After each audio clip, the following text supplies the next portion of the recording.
All right, the mics are hot. Chris, now is when you do an impromptu poem about what you're seeing in front of you, and let us know, your thoughts, your feelings. You have 2 seconds. I only have time for a haiku. Okay, a haiku.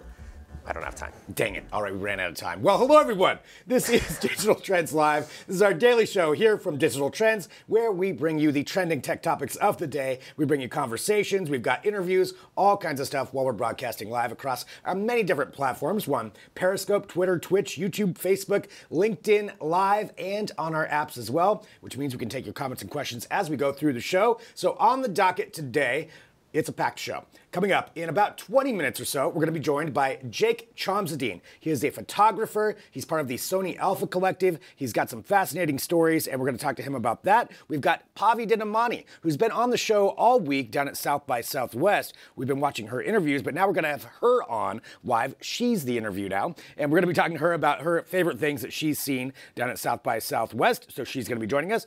Then we have Drew Prindle. Yes, Drew Prindle, our emerging technologies editor, who is directly back from New York, where he was riding around Chinatown on the one-wheel electric skateboard. We have some video of it. We've got Drew in here to talk about it. It's going to be great. So that's all happening during this hour of show as we're broadcasting live. I'm Greg Nibbler, but joining me here in studio for the very first time on Digital Trends Live, it's Chris DeGraw. Hello, Chris. Hello. Thank you for making your debut here with us. Thank you for making my day beautiful. Oh, well, already, number one co-host so far. So Chris, let's, for anybody watching, why don't we walk through, what is it that you do here at Digital Trends? So I'm a content specialist, and basically just make the articles pretty is like number one. Just making sure they come out on time and looking pristine. Excellent. Well, you're doing a great job of it so far. Already, like I said, the compliments right out of the gate have already won me over. So Chris is doing fantastic so far. Well, Chris, let's talk about some news. So the first thing we like to do here at the top of the show is bring whatever the biggest trending topic is, and it has to do with, why not, it's March 14th, it's Pi Day. Google was all over this, apparently months in planning for this, and one of their employees broke the Guinness World Record for the most accurate value of pi, which means they calculated it out to the farthest amount that it has ever been calculated, and they did it to 31.4 trillion decimal places. That is how far out they went with this. How cute that they went right to 31.4. They technically 31,415,926,535,897. I'm amazed that you were able to know that exact. I did. It's all memorized. It's all memorized. I could go out to 1 trillion, if we really wanted to go down with that. Actually, Jake, our producer, we calculated it earlier. If you wanted to say each one of the numbers out to 31 trillion, it would take you about 400,000 years. Whoa. So yeah. There's a little bit of information for you that you're not going to get from any other live show right now. All right, so they broke the Guinness World Record. They used, of course, Google's cloud computing software to debut that, or to show off what it's capable of doing.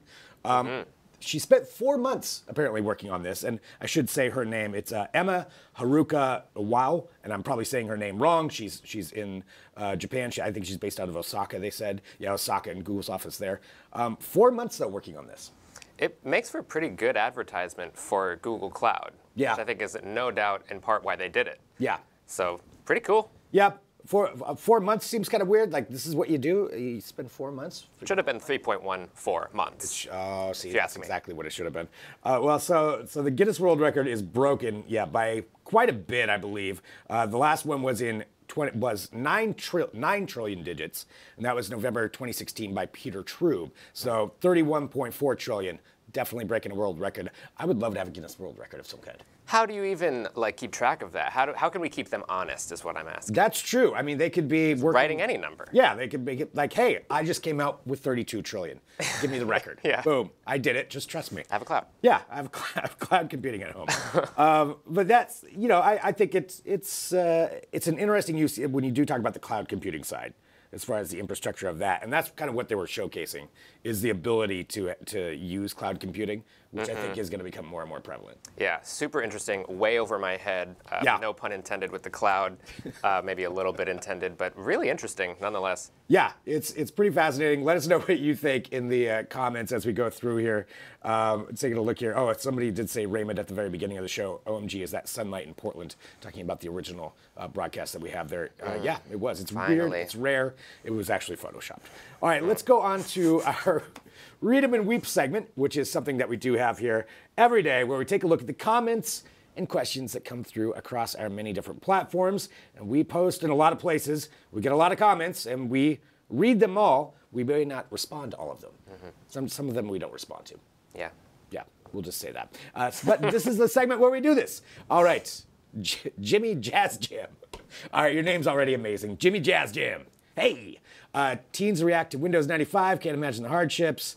I see what you're doing right there. And just like that, I've confused a lot of you. I see what you're doing. Jimmy Jazz Jam. I feel like Jimmy Jazz Jam does a lot of like finger guns. He probably does. Yeah, I would think that's kind of what he does a lot of. Jimmy Jazz Jam. I hope so. Gotcha. Yeah, all right. Well, Jimmy Jazz Jam, thank you. And I do understand that. That video is pretty funny, though, where they're showing Windows 95 to children. Yeah, I did watch that. I mean, I was probably that at some point with whatever was before it. Right, Apple IIe or something like that. Yeah. I can't remember what was before Windows 95, but I don't know. But yeah, it makes you think about what, in another 30 years, what are people going to think of these computers that we're using right now? Definitely. Where you're thinking all of your thoughts. I love that they couldn't even turn it on. Step one. Mm-hmm. Right. Yeah. Exactly. Yeah. If you can't say it out loud, then they're not going to be able to turn it on. All right. Jimmy Jazz Jam. Thank you. He does a lot of clicks too. Torsten Reese, regarding budget brand versus the best Sony noise-canceling headphones versus Tautronics. The build quality of the Tautronics is terrible. How could you say something good about that? What do you like? The cheap ear pads, the cheap matte plastic, or the cheap? There's a lot to unravel here. I'll leave it to you to interpret this. Well, I got to try on the Tautronics inexpensive, they're like $70 or something headphones. Okay. I mean, they're not. That's not that cheap. Well, it's not cheap, but wireless noise cancelers are like $300 and up normally. So, I mean, yeah, it's going to be made of less expensive materials, and but it felt fine and it sounded fine. I was pretty impressed for $70. Yeah, I mean, for $70, what do you want, Torsten? Come on. I mean, seriously, no. I mean, yeah, if you want the higher quality, I haven't seen the video that we did for this, so I don't really know, but I'm imagining it saying, like, here's a cheap thing that you can go, or you can buy the Hyatt. Right, exactly. If you want to spend there's a big difference between $70 and $300. Yeah. Yeah. Well, all right, Torsten. I'm sorry. You don't have to get the Tautronics, and fully understood. You think they're terrible. I still am not sure what you meant at the last part. Scott H.R. Smith. So he's just a fan of human resources, like he walks around. Yeah, I don't know if he's in the right business with this one. Yeah, the Nerf gun mod fires 20 rounds per second, destroys nieces and nephews. I feel like it's an HR violation if I say this, if I read this one out loud. Yeah, though, if you see the video, you're right on the money, Scott. You are right on the money. And but worth it. I mean, it's worth it, yeah. You think? I feel bad for people who don't know. But the Nerf gun, it does. It fires 20 rounds per second. It is pretty amazing. He does have his homemade suit. Anyone who tries to reject you, you can shoot them down. Right, with a Nerf gun. Yeah, perfectly safe. Scott H.R. Smith. All right, thank you. Thank you for that comment. It's hilarious. You need to watch the video now. Wherever you're at, go watch the video. You'll understand. Amir Khan, regarding Samsung Galaxy Watch. Full announcement. Forget the tech, old news. The best part of Samsung's launch was the presentation displays. Top, bottom, and middle look so cool. Great idea. All right. Forget the tech, old news. The best part of Samsung's launch was the presentation displays. Top, bottom, and middle look so cool. It took me a second to unravel that. Yeah, but can you unravel this? I think what he's saying is the actual presentation was cooler possibly than the phone they were presenting. So the tech is old news. The presentation was cool. Which it is getting better. I mean... The presentation? Yeah. I mean, I will say for a lot of these conventions or conferences that they have where they make big announcements, usually they can be pretty boring. Yeah, but it's nice when they've got that theatrical music, and there's the press render that's spitting in all kind of ways and showing you shiny angles. Right. And it kind of like gives you goosebumps a little bit. Yeah, shiny, flashy. Yeah, that's what we want. I get them. So, all right, Amir. It passes. All right, we got one more here for Read 'em and Weep. As we go through this section where we take a look at the comments and questions that do come through across our different platforms. Miguel, regarding think Alexa's voice is too binary, meet Q, a gender-neutral voice assistant. If the gender of an AI assistant's voice is an issue for you, I'd surmise you've got bigger issues on your plate. Hashtag nothing sandwich. Yeah, I mean, I can kind of agree with that. I did listen to Q. It is interesting. Have you heard that? I have, yeah. Yeah, it's an interesting take on it. To me, it's never the gender is the issue. I find a lot of them annoying. A lot of the AI assistant voices That's fair. Can be kind of annoying. It has nothing to do with what gender side it would be. But which one do you use an assistant? I do. I use the Google Home, and I have it set to just like a dude. Yeah, I use the Google Home. I've got that one set to a dude, and then I've got Alexa with the normal Alexa voice. Yeah. Assistant-wise, I think Alexa is better. You think it's better? Yeah, I think it's been better so far for me. Would you disagree I'm inclined with to disagree, yes. Yeah, have you tried both? I have tried Alexa, but only a tiny bit. But okay. We had a piece recently comparing the two, and I had listened to both of them side by side, and that's in the article. You can listen to that. And Alexa just sounds more robot-y to me. Yeah, it's a little condescending too. Sounds a little condescending. Yeah, I could see that. Yeah. Yeah. We should all get the chance to be condescending, though, and for that reason, Q can exist along with the rest. Right. See, well, there we go. All right. Well, whatever one you use, you can check out that review at digitaltrends.com. All right, let's continue on with some more news here as we work our way towards our interview. This, I'm sure, affected a lot of you yesterday, and it affected us here at Digital Trends because we were broadcasting, as I said, we broadcast on all these different platforms, and we were broadcasting on Facebook shortly yesterday morning, and then that cut out. It turns out there was the great Facebook and Instagram shortage of 2019 took place yesterday. It's one of those things where you'll remember where you were. It was out for hours, quite honestly. Pretty much most of the day. Even this morning, I was still having some issues getting onto Facebook. And there's a couple of interesting things with it. I'm sure a lot of people out there were affected by this, probably all of us. Yeah. How many people, though, well, there's two things. One, I want to talk about those reactions, but one that I thought was interesting is, that's one-on-one, is what they haven't said why it is that it's happened yet. No, and they probably won't. You think they'll just brush it under and they'll never say? I think the fact that they haven't really talked about, I guess they said it was back officially on Facebook, but I think we kind of live in a time where nothing is ever working 100%, so they don't want to talk about that a lot. Why or when it's going to be back or any of those things. So they're just going to be like, yeah, it didn't happen. Yeah. And just move on. Because, yeah, that's the thing on Twitter. It's just funny that they had to go to Twitter to actually post about this. That's where they made that comment. We're aware that some people are currently having trouble accessing the Facebook family of apps. It's a lot more than some people. I mean, it was millions, hundreds of millions of people that were having trouble with this. But I did find it pretty interesting of what platforms people turned to when they couldn't get on Facebook. What's your go-to? I mean, well, the fact that Instagram was affected as well meant that I was really just going to Twitter. Or, worse yet, doing my job and not being on any of the social media platforms. Well, that's a terrible. I think we can all agree that's just not what any of us want to be doing. Abysmal. So for everybody watching, what is your go-to app if something does go down? Because you're right, a lot of people did go to Twitter. There were some pretty funny posts that people were making in regards to the great Facebook and Instagram outage of 2019.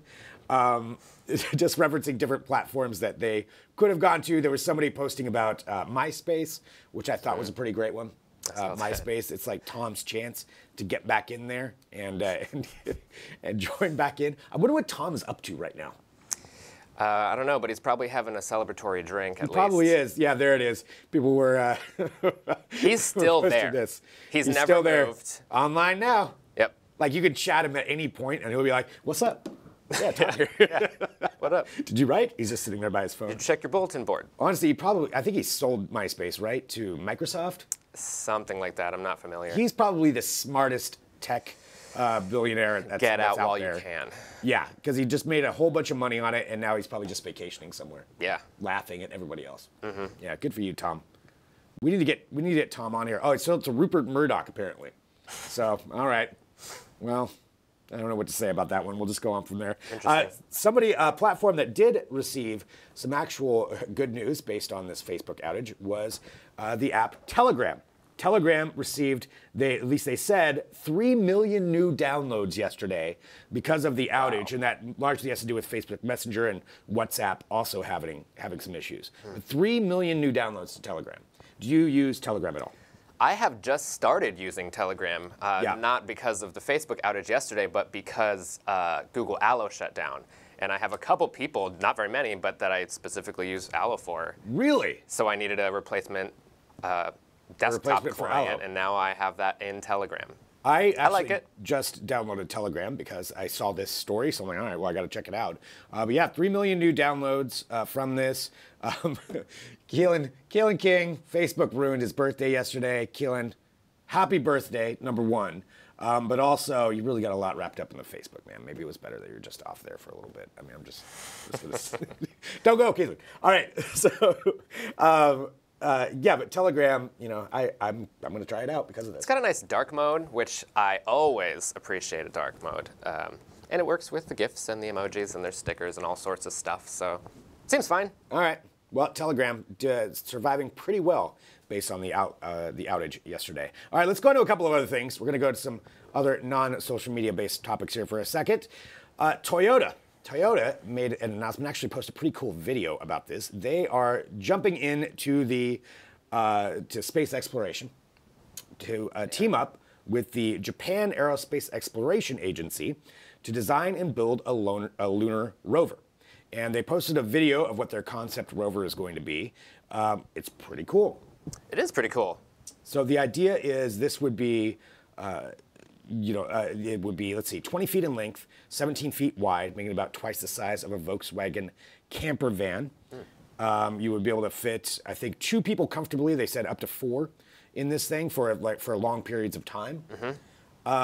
Pretty cool idea, I think. What do you think about space exploration when it comes down to this? I mean, it's great. I don't think that we should let anything stop us with space exploration. And so anything like this sounds great. The only concern I have is it's always so far down the road that they project these things for. Right. I think if I remember correctly, it said 2029. 2029, yeah, 10 years is what their goal is. So it just seems like this dream that's out of reach right now. But where you post this and then 6 months from now we're not going to remember it? Yeah, but we need this as our hype video, and so I appreciate it. I think the more hype we can get, the better. Right. You know, when it comes down to it, just like with Elon Musk, you know, the more that he posts, the more that he talks about it. I think that's great. Just anything that hypes it up. So taking a look at that, let's see, lunar gravity being 1/6 of that on Earth. That comes to a lot of complications with building something like this. I think another really interesting aspect is how they're going to power it. So they really want to develop efficient fuel cells, which that's something that can work here as well. The more efficient our fuel cells are, and also utilizing solar power on the moon. I think it's a pretty cool concept. But like I kind of agree with you. Yeah, when is it actually going to happen though? Is it actually going to happen? So far away? Yeah. Would you go live in the lunar rover? I would not. You would not. But that doesn't mean a bunch of other people shouldn't. Yeah. Would you go to Mars with Elon Musk? No. That'd be worse. It's a pretty hardcore no. I don't have enough memes to pass the time. You don't need to see the rest of it. If you're stuck in there in the lunar module with Elon Musk. Yeah, it's a pretty cool concept, and you can check that out. We have a full article at digitaltrends.com about that, and take a look at what they're aiming for. I think the more the better. I just want somebody to get up there and get one in, and that way I can go check it out because I want to be a space tourist. All right.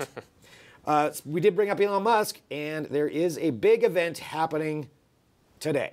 So this is Thursday, March 14th, in addition to being Pi Day, at 8 p.m. Pacific time. Tesla is set to unveil the new Model Y.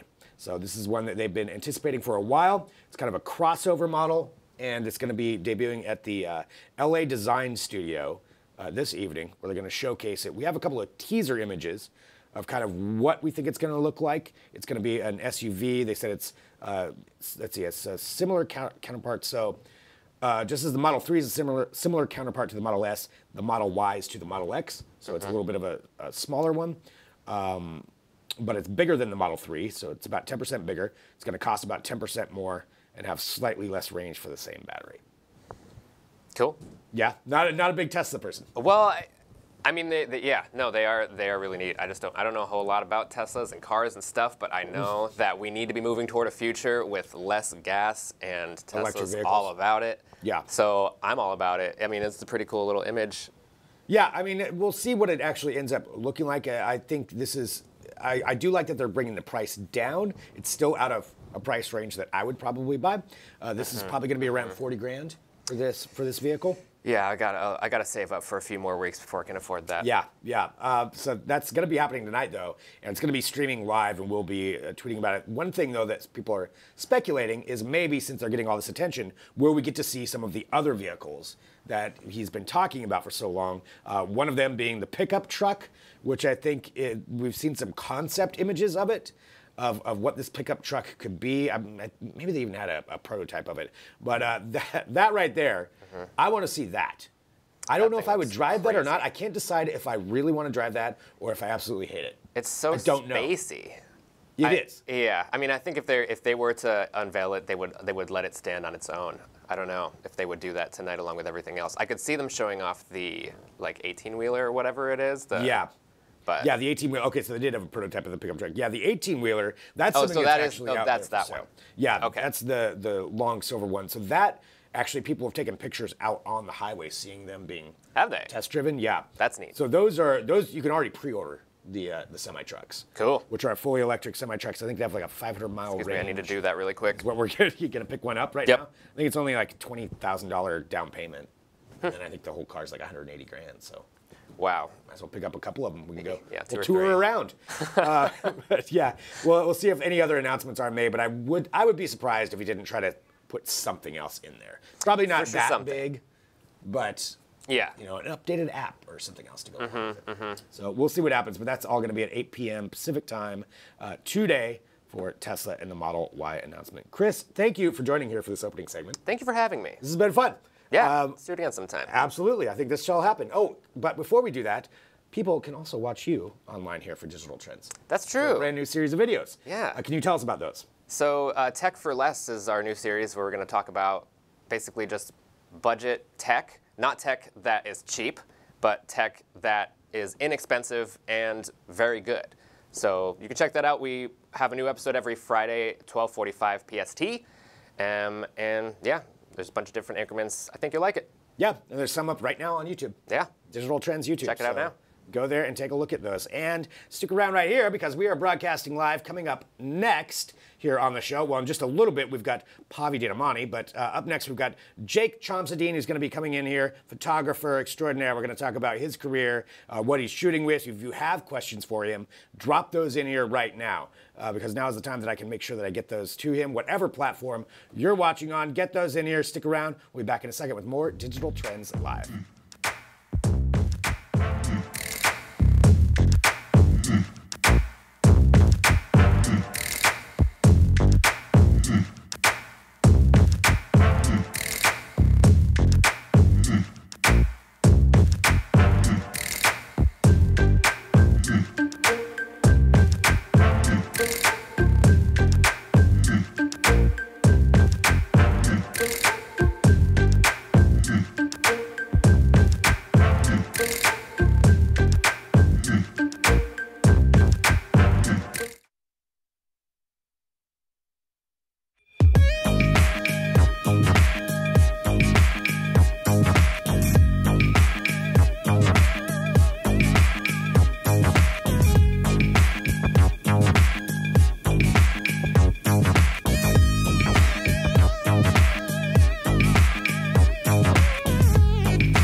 Welcome back to Digital Trends Live. Thank you, everyone, for joining us. Wherever you're finding us, we do appreciate it. You can drop in your comments and questions there. We're live every day, 9 a.m. Pacific, noon Eastern, bringing you tech headlines and interviews, and that is what we have right now. I am joined now by Jake Chomsky. Hello, Jake. Hi. How are you? Nice to meet Doing you. well. Yeah. Thanks for coming in here and joining us. Yeah, of course. This is so cool. So you're a photographer. I want to talk about how the fact that you've joined the Sony Alpha Collective, cool, which is really cool. Yeah. Maybe before we even get going down that road, let's talk about how you got into photography and how this all happened for you. Yeah, totally. Well, I've had a camera in my hands since I was like 8 years old. Really? I've been like a big camera nerd. I would like steal my mom and dad's like camcorder and record over like Christmas events and like all that stuff. But it was skateboarding and snowboarding. I would like document me and my friends doing all that.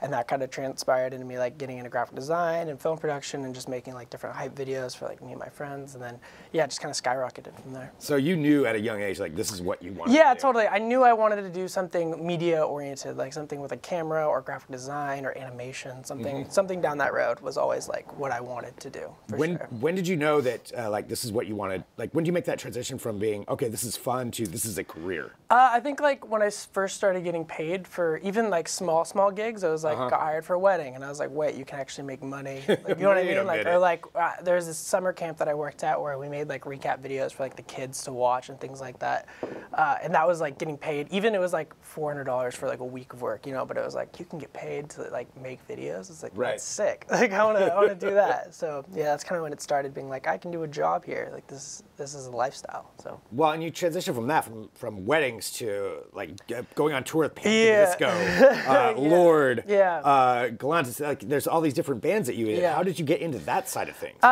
So in college I started like a small media business with my roommate at the time, and we would like essentially pitch to promoters that we would come shoot the show, make a highlight video, and you could post it to Facebook and Instagram, or there wasn't even Instagram at that time, really just Facebook. And we would go shoot those shows, and I snuck my camera into shows, and slowly but surely, like promoters found us and hired us, and then they didn't try to kick you out for it? I got kicked out. The first time I snuck a camera in was a Mac Miller show, and I got fought to the front row, was taking photos with my camera, and then instantly got kicked out. They were like, "You got to get out of here." But yeah, that kind of just transpired into networking and meeting different people in the industry. And then I followed Panic's sound guy on Instagram, and luckily enough, he was from Portland, and we connected, and then he put my name in, and before I knew it, I was on tour. Wow. Yeah, it was cool. What was that like going on tour for the first time? Well, I made it seem like I had done it before, 100%, just to like kind of like get the whole the fake job it till you make it. Yeah, exactly. Yeah, but I was blown away. I was like, it was a whole new lifestyle, like learning how to get into the bus, like learning how to shower in the morning. Where do you shower? Where do you brush your teeth? Can I use this water? Can I use the bus? You know what I mean? It was like, it was more than just photography at that point. It was like learning an entire new lifestyle, which was like exciting, but also like terrifying at the same time. So were there certain points where they're like, okay, you have to put the camera away right now? Yeah, totally. Well, they kind of were like, all right, at first they were like, don't film this, don't film this, film this, and then they got to the point where they're like, all right, film everything. We trust you. Like we'll cut down the footage later. We'll cut down the photos later. Like we'll make sure that it looks like presentable. You know what I mean? They were like, don't be an idiot. Don't film it. It's kind of like judgment. You're like, I shouldn't film this right now. Right. Like if there's a talk in the room going on, you're like, nah, maybe not right now. Yeah, you get a feeling like, probably shouldn't be here right now. Yeah, probably shouldn't film that. Yeah. Well, let's talk about, because I want to get to the Sony Alpha Collective. Let's talk about what you're using right now. Okay, all this gear. Awesome. What was your first camera? My first camera was a T3i, Canon T3i from like Costco. That was my first like digital camera that I used. And then from there, my collection kind of grew and grew and grew. Luckily, I got to be a part of the Sony Alpha Collective, which is a group of about 100 different creatives on like social networks and in the industry that use Sony gear exclusively and kind of promote that gear as much as possible. And so with me right now, I just brought my day bag just so I didn't want to bring all my stuff. But in here, I have my most beat up Sony camera I could find.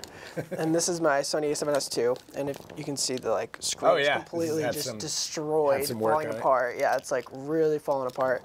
But I love this thing. All my video work is done with this camera. It can essentially see in the dark. Like it can see better than I can with my own eyes. And yeah, I love it. I have all different assortment of lenses on it. I just have a 50mm. It's a 50 nifty. It's like a really simple 50 lens just because it's small, light, and I can carry it around everywhere. And you're still shooting video with this one? Yeah, this is like all my video work is done with this camera, and then a lot of my photo work is done with the Sony AR3 or A7R3, and then. So this one, how long have you had this? I've probably had that camera for 3 years now, Okay. 2.5, 3 years. And that's a long time for a professional. It has seen its light of day, and it's still trucking. Like, it is still a tank. It has I've never had a single issue with it. The only issue I get is the sensor starts to get a little dirty every now and then, but cleaning that's pretty simple.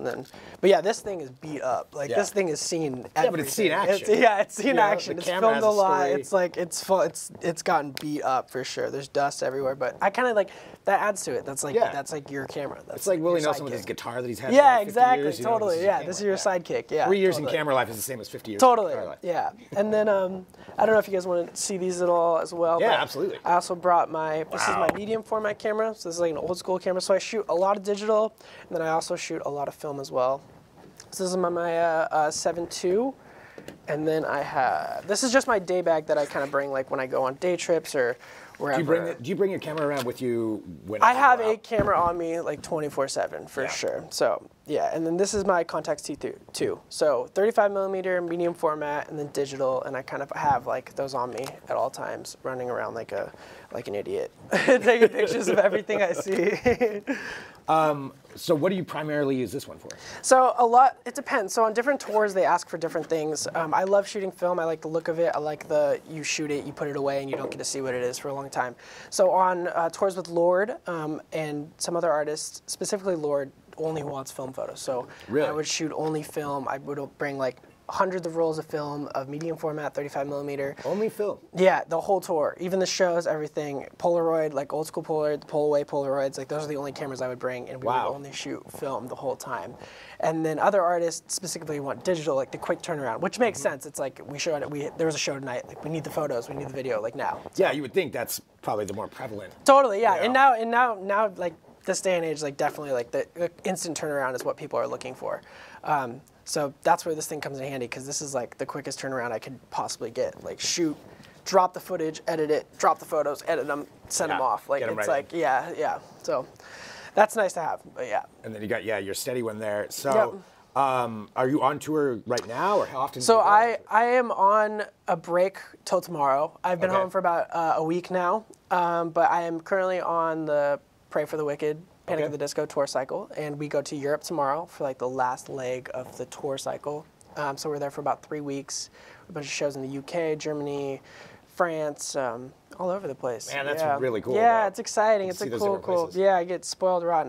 They're like, usually when you're on tour, you're working so much you don't really get a chance to like go out and explore. But being the camera guy, they're always like, go make it look cool. Like go see stuff. Go see stuff. Go explore. Go take photos. Go document the experience, and then come back and you get to put together this like polished video or photos. And yeah, it's really, a bunch cool. of B-roll, I'm sure. Yeah, exactly. Yeah, it's cool. That is really cool. It's exciting. So you're on Panic at the Discos right now. Is this something that you want to continue doing? Is working with bands? Yeah, definitely. I think working with bands and different artists is like the route that I'm heading right now.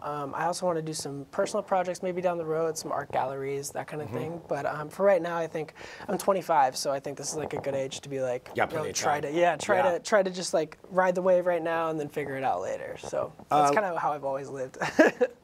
Let's talk just a little bit more about the Sony Alpha Collective. So you said it's a group of like 100 plus photographers. Yeah. So how did you get into that, and what exactly does that do? I mean. So essentially it's really like a social network of different people, different photographers across the world, really. But I got into it by applying. I applied like 2 years ago, and about a year ago they called me and they're like, "Hey, we just saw your application." I was so confused when they called me, because I was like, "How did you guys?" And I was like, "Oh, I applied. Like I totally forgot I had applied."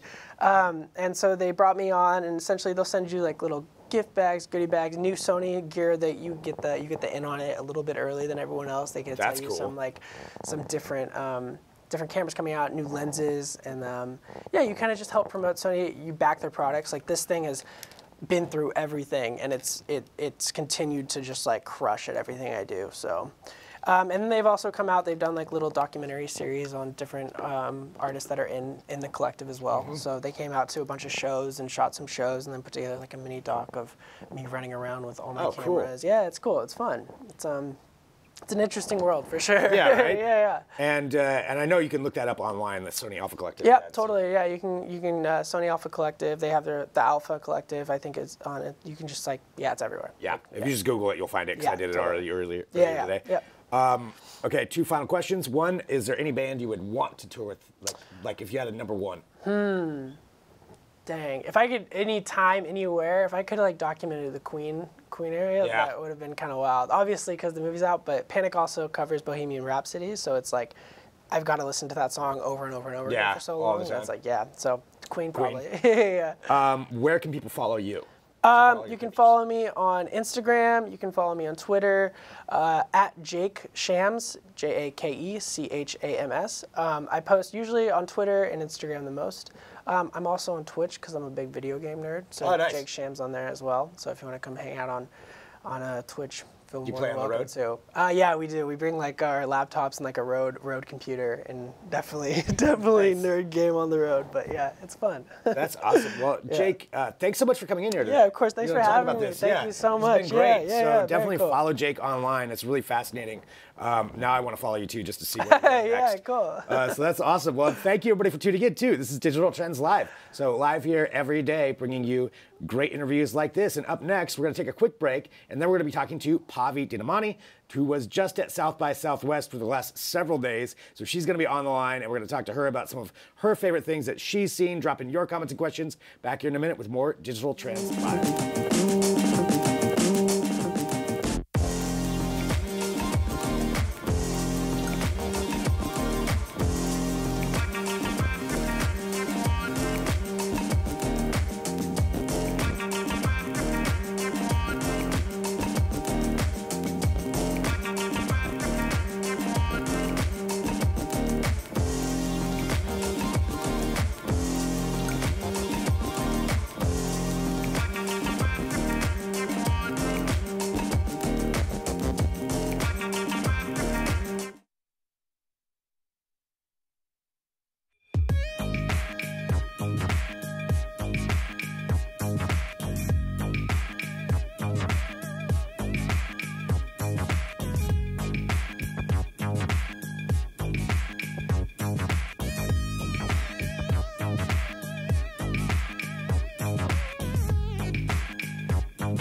Welcome back to Digital Trends Live. Thank you, everyone, for joining us. Wherever you're watching, hop in there, give us your comments and questions. Let us know what you want to talk about. We broadcast live every weekday, 9 a.m. Pacific, noon Eastern. I'm Greg Nibbler, and I'm really excited to be joined now live from Texas, who is the person who has been at South by Southwest for the last few days. I'm guessing probably little sleep. It's Pavi Dinamani. Hello, Pavi.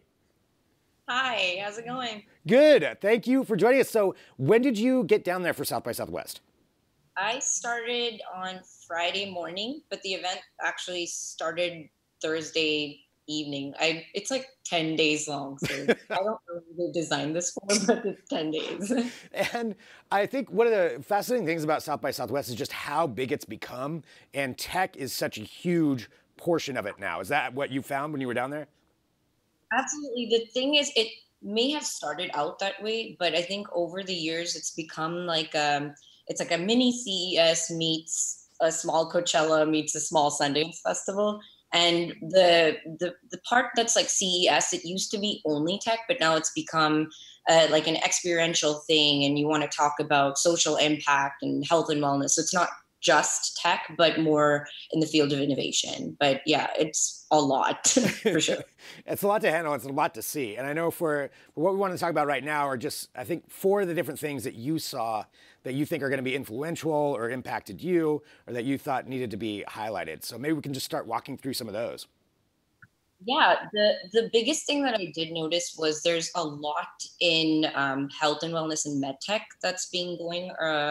I think we're going towards this VR, AR, MR, XR experience just in health. and there was different versions of it, whether it was like an app or it was creating technology to support that. And I think you saw that a lot in CES as well. And one of the biggest things that I thought was a big launch was for Rally Health, and they're an app that's designed to kind of like democratize access to everyone for healthcare. So basically, if you have an insurance provider, then Rally Health works with them, and then you basically download the app, and they want it easy to make it easy for people to understand your bills and claims and sort of remove all the confusion that comes with healthcare. Because why is it so easy for us to go online and buy an outfit or get something from Amazon, but we can't seem to be, we don't have that much easy access when we're like, oh, my back hurts, where do I go? So that was a big launch for Rally Health. They already have 45 million users, and I feel like that's where it's going. Everything needs to be less confusing when it comes to healthcare, and it's not. And that was pretty huge. And I got to meet Katie Kirk, so I was pretty excited. I was going to say, yeah. I mean, hey, that app sounds amazing because you're right. We should have just naturally have access to something like that. So I'm really glad to see the advancements of health tech. How is Katie Kirk involved in that? She is basically sort of like their brand ambassador. She's helping collaborate with them to kind of be their voice, because she healthcare, she lost her husband to cancer, and even at so I really like that she used her platform for good, and she was able to talk about how her influence will help launch something like that. And yeah, it was exciting because I feel like she did the right thing by using a platform to speak about healthcare and why it's so hard, because she so influential that she is, she didn't have healthcare back in her when she was going through something terrible with her husband. Yeah, that picture is very cool that we're just showing right now. It's with you and Katie Kirk. And then, okay. By the way, so for anyone who knows Texas, we had cauliflower hair by the end of this. Well, so again, that was talking about Rally Health and what they're doing to try to, basically democratize this whole idea of getting access to your health information. Let's go on to talking about LG robotics in general. I know there's a few things you want to bring up with this. So I know last CES they launched the whole Chloe series, where it was the porter robot and the suitcase robot and every robot that helps with or assists with certain things. And I guess this CES, it was a big thing because they'd launched already. The thing is, they have gone a little bit crazy. I think there's a bit much in that robot scene. There's a Chloe bot for everything now. And there's a Chloe social bot, Chloe mate bot. And if you thought Chloe mate bot, that sounds weird, I thought it was weird too, because it is kind of strange. What it does is it reflects your emotions. So if you're sad, it will do something to make you happy.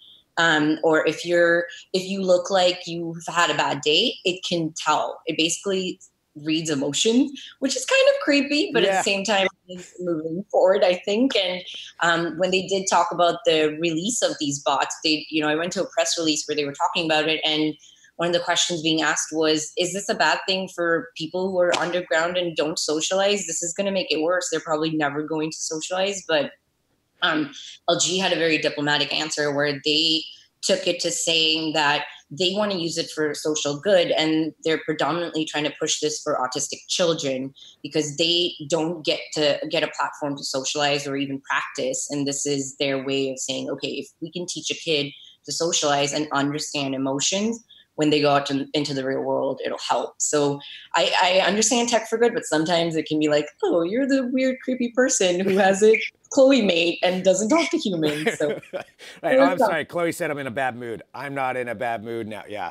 So they released a lot of the bots, but they were huge. They're huge into smart home now. So they released like a home brewer machine to brew all kinds of beer, as well as they had a soft serve that you can have in your house. So it's basically like a Keurig for soft serve, a Keurig for beer, and it takes 2 weeks. So you can get your beer in 2 weeks. So they released that at South by Southwest. So. Yeah, that's pretty crazy. I don't know if that's something I would use or not, but I guess I like the idea that they're developing new things. And so that's all talking about LG with the Chloe robots and then the self-serve Yeah. self-serve Keurig, basically. Yeah, it's just, it was for soft serve ice cream as well as beer, and the way that it tasted really good too. It didn't even taste weird, but it was just strange to me because from the process standpoint, as a chemical engineer, I was like, it takes only 2 weeks, but I like different beer takes different amount of time, Yeah. so that it'll still not be like craft beer, but it is good beer.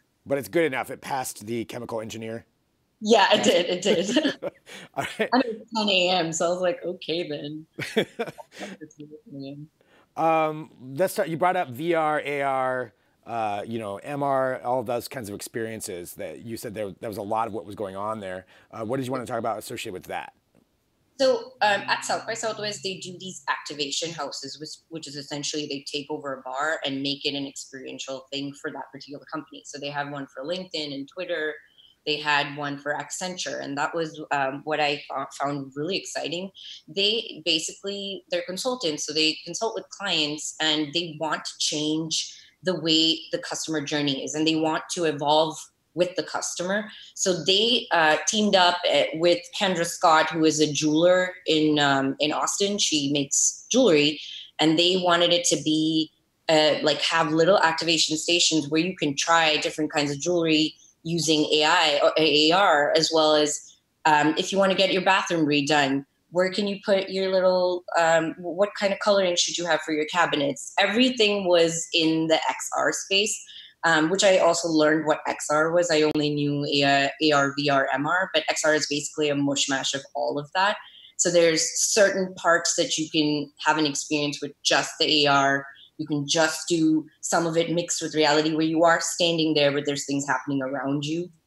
So they did a very good job of giving people that experience. And it was huge in the consumer industry where it's like, yes, I want to know what I look like with these earrings. I want to change my house around, and how else will I get to experience this? And Accenture was very big on that. Is this something that it would be like in a retail experience or something more home oriented? Yeah, so it's basically the part that I went to was they had a segment that was retail, and then they had the segment that was for the consumer at home.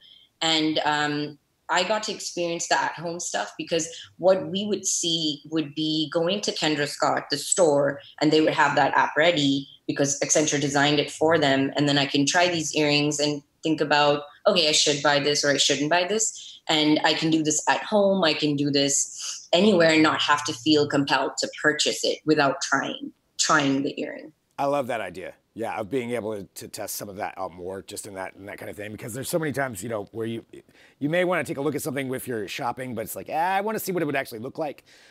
Yeah, that's really, really cool. So that's I'm like, I'm not going to try it. I'm not going to go back to the store and return it. So I think it's a good direction that you're going in, where you get to evolve with the customer, like go through the journey with them.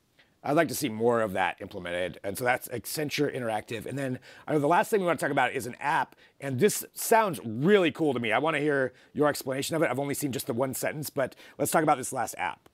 Okay, so I met this very successful woman who was the COO of Goodby Silverstein Partners. They're a big ad agency in San Francisco.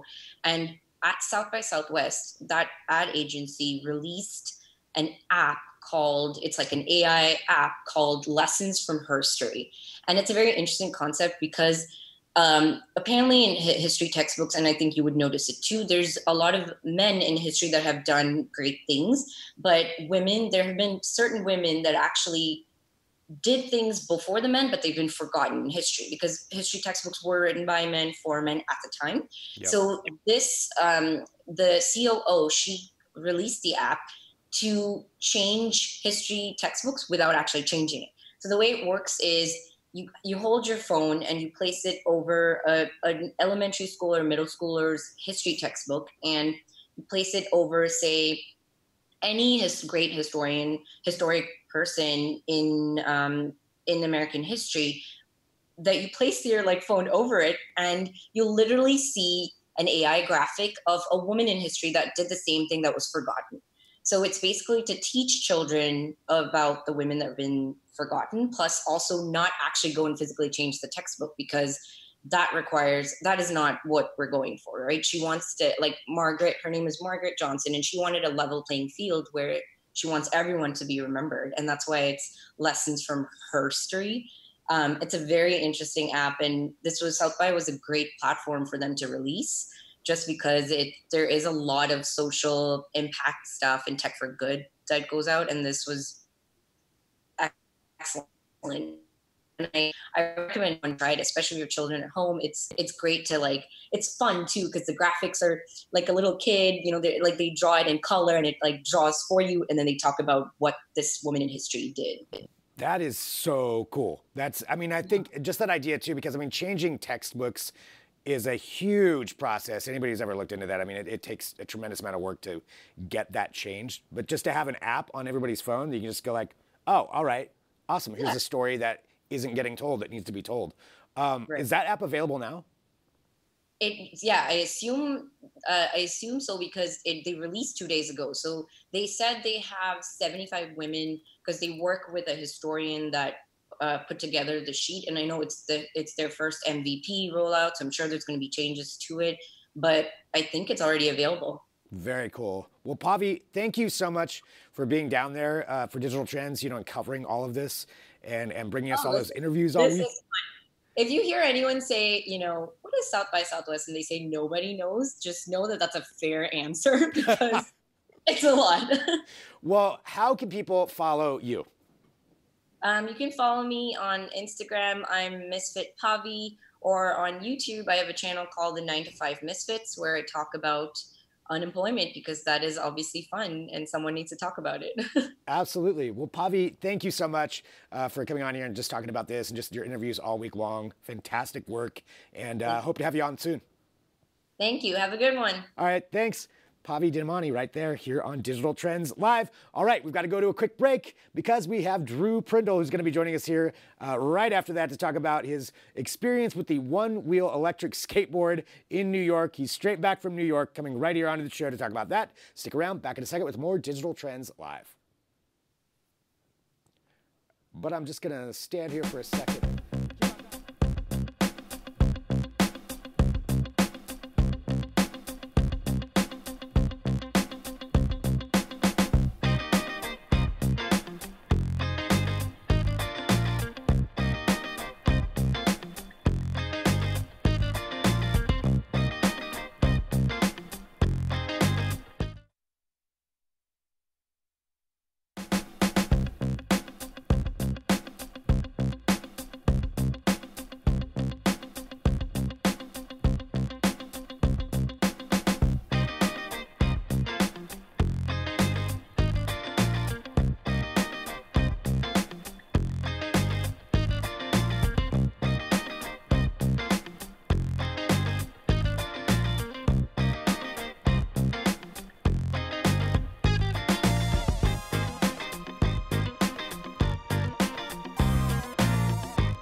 Welcome back to Digital Trends Live. Thank you, everybody, for joining us. Drop in your comments and questions because we are broadcasting live, and we can take those as we go through the show. I'm Greg Nibbler, joined now by Drew Prindle. Hello, Drew. How's it going, man? Doing well. As usual, being the emerging technologies editor here at Digital Trends, you get to try all the newest and coolest stuff. And you just got back from New York yesterday. Yes. Where you had kind of a whirlwind trip to try out this new one wheel. Let's talk about it. Yes. So for those of you who don't know what the original one wheel was, it's pretty much a single-wheeled electric skateboard of sorts. Not really like a normal skateboard. It's just got one big go-kart wheel in the middle of it, and then it's got a bunch of sensors and gyros so that it can like pretty much balance for you on that one wheel. To go forward, you lean forward. To go back, you lean back.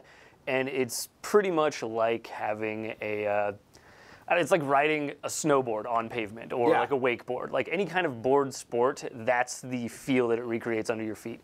So they've been making these for a couple years. They've come out with a couple different iterations of them.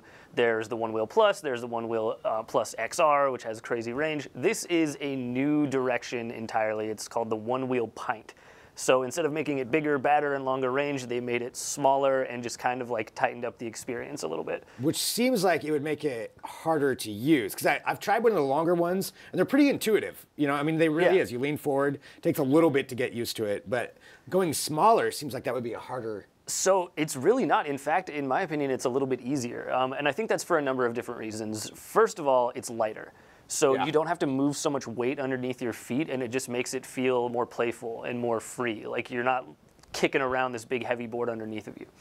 Second of all, they've had way more time to just refine the software that kind of balances for you and how it accelerates and all of that stuff. And so that just makes it far easier just from a software aspect. They also made it easier to dismount, which was probably the hardest part for anybody. Like, it usually only takes like, you know, a few minutes, like 10 to 15 tops for people to learn how to do this, to ride it. Yeah. To dismount properly and not look like a complete idiot, it takes a lot more practice. That's the hardest part. But they've completely simplified that and built some new software so that all you have to do, if you have it in the right mode, is seriously just come to a complete stop and lean back. And that's it? Yeah, it'll lean back and it'll stop moving. It won't roll backwards like it would in the past. Yeah, that would be imperative for me because I have tried one before, and I'm not gonna lie, at CES I fell in front of a bunch of strangers. So yeah, super classy move. But it just so yeah, this would be good. It just makes it so much more approachable. So that's what we're taking a look at right now here, the footage. So this is you rolling down. This is in Chinatown. Yeah, we went I love how there's a group of people watching you from the back too. Yeah, we went to Chinatown because we didn't want a ton of people seeing it. Because this may or may not have been before it was officially announced. Right, and this was just officially announced. Yeah, I think it was day before yesterday, or was it yesterday? Day before yesterday. I'm sure, yeah. They announced it, and we just took it for a little rip through Chinatown. And as you can see, I'm super wobbly because I was out of practice and had been sitting on a plane all day. But it's so much fun. And okay, here's another thing that's great about it. They built a handle into it this time. In the previous generations, you had to buy an aftermarket handle that you could, buy from anywhere, and it came from some third-party retailer, and you would attach it yourself, and that would make it easier to carry around.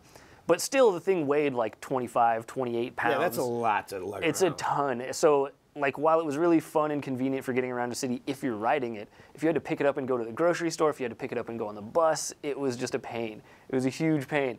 So this one kind of solves those problems. It's much lighter. I think it's just over 23 pounds. Okay. So it's still kind of heavy, but it's smaller, and I think that 5 to 7 pound difference that they have that makes all the difference in the world. And it has the built-in handle, so you don't have to carry it from one end and have it dragging on the ground. Well, and getting rid of that cumbersome idea of something that big, like if you're getting onto a bus or a subway, then you have to worry about everybody around you. But if it's that small, it's just a much more convenient companion. How fast are you going on this? So in these videos, I'm probably only going about like 10 to 12 miles per hour, not going super fast. This thing tops out at about 16 miles per hour.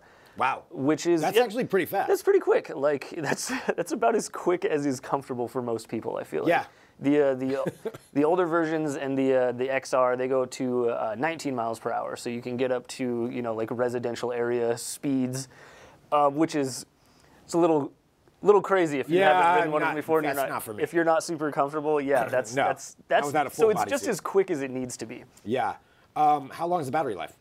So for this one, it's about 6 to 8 miles, roughly, depending on your weight and the kind of terrain you're riding on. But 6 to 8 miles is just as far as the One Wheel Plus, which came out, I think, in like 2016, 2017.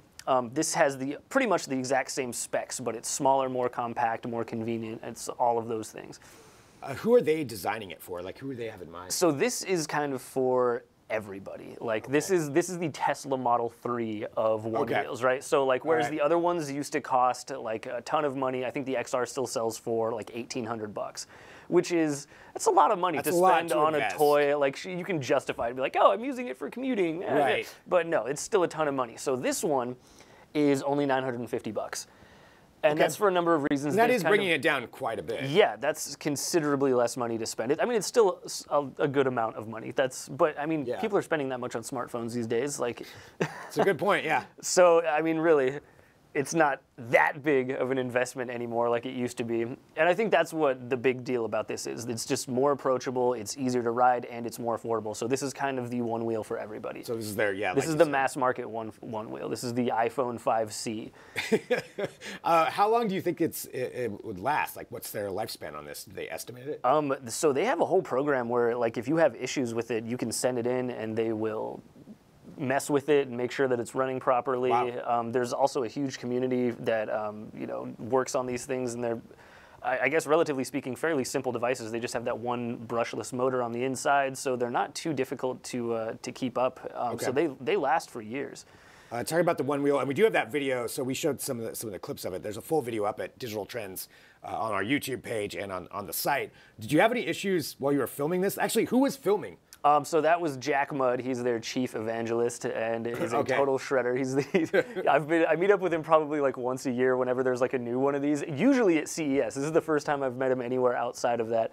And he is such a pro cameraman on the one wheel because he's done this a million times with everybody else.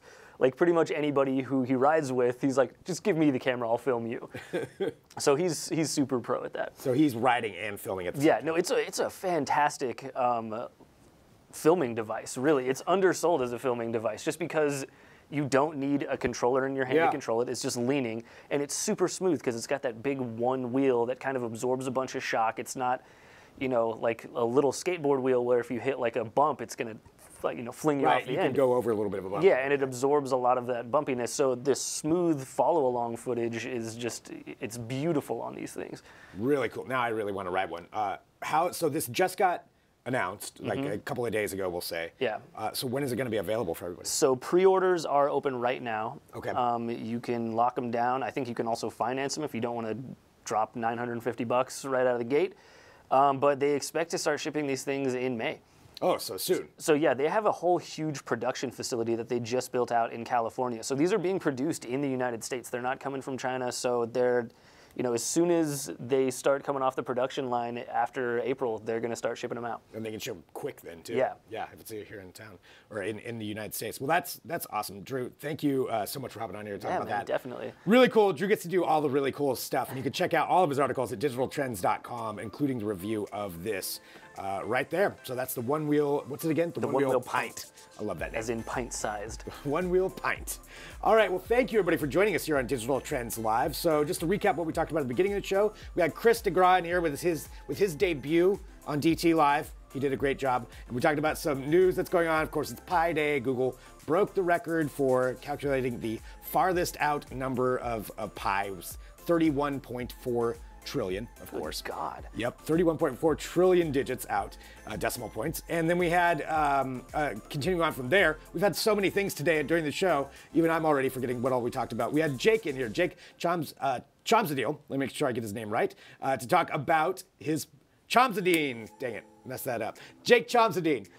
Jake is fantastic. So Jake was talking about his photography career. Follow him on Instagram. Really, really cool to talk to him. Then we have Pavi Didamani on to talk about her experience at South by Southwest and all of the really cool things that she got to see. So really thankful to her for being down there reporting all week. Drew now talking about One Wheel coming up tomorrow on the show. Let's walk down just a really quick. We've got Shira Lazar. She is going to be joining us. We've got Andrew Rosso, who is a tech entrepreneur. And we've got Ryan Juanita, and he's going to be on here. He told me what he's going to talk about, but he wasn't sure if I could say it yet. So there you go. He said he's not sure when the embargo is, but he thinks he can talk about it tomorrow. So we'll just have to wait till tomorrow to find out about that. Me too. But that's all going to be live here with Digital Trends, as we are every day, 9 a.m. Pacific, noon Eastern, broadcasting across all of our different platforms and apps. So download the Digital Trends app as well. And thanks everybody for watching. I'm Greg Nibbler. Back tomorrow with more Digital Trends Live.